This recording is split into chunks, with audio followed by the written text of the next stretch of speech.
Kreu i Partisë Demokratike Sali Berisha ka kërkuar që qeveria të shpallë gjendjen e jashtëzakonshme në qarqet e prekura nga përmbytjet si pasojë e rreshjeve intensive të shiut. Në një deklaratë nga Selia Blu, Berisha u shpreh se kryeministri Edi Rama nuk shpall gjendjen e fatkeqësisë natyrore, vetëm sepse dëshiron të mos dëmshpërblej sipas tij mira familje të prekura. Nga Gjirokastra gjerë në Shkodër janë pra mira banesat të tjera, biznese, fabrika të cilat kanë pësuar dëme të pa rikuperueshme. Partia Demokratike kërkon me njëherë shpalljen e gjendjes fatkeqësisë natyrore në këto zona. Edi Rama apo Ramaduro që bën sehir nuk shpall gjendjen e fatkeqësisë natyrore në Durrës dhe në Lezhë apo Shkodër dhe qarqe të tjera, vetëm se ligji e detyron atë në këtë gjendje të përgjigjet një për një dëmeve të krijuara nga fatkeqësia natyrore. Ky qëndrim indiferent, cinik, është një lloj krimin vetvete.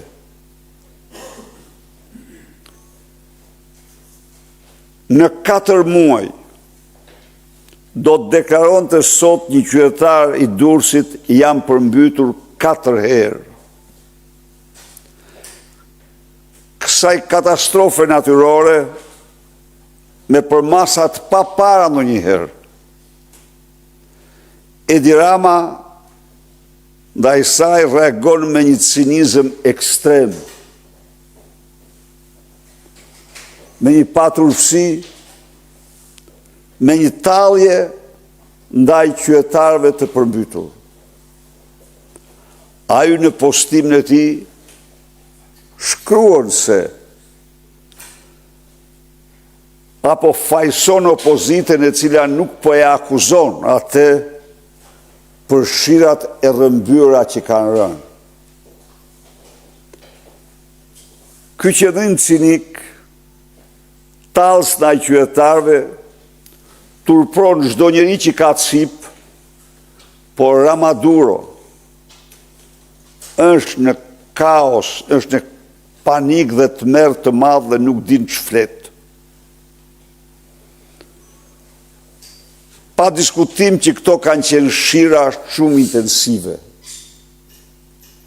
por Durrësi kur nuk ka njohur një përmbytje të tillë. Dhe shkaqet e përmasave të kësaj përmbytje janë absolutisht vjedhja dhe vetëm vjedhja e fondeve.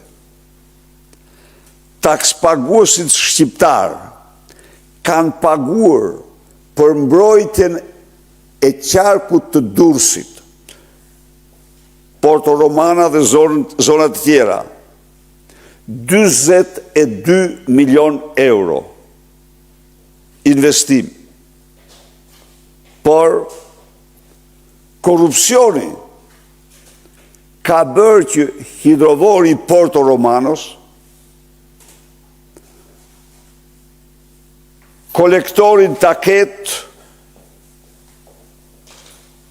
në kuotën mbi 70 centimetra.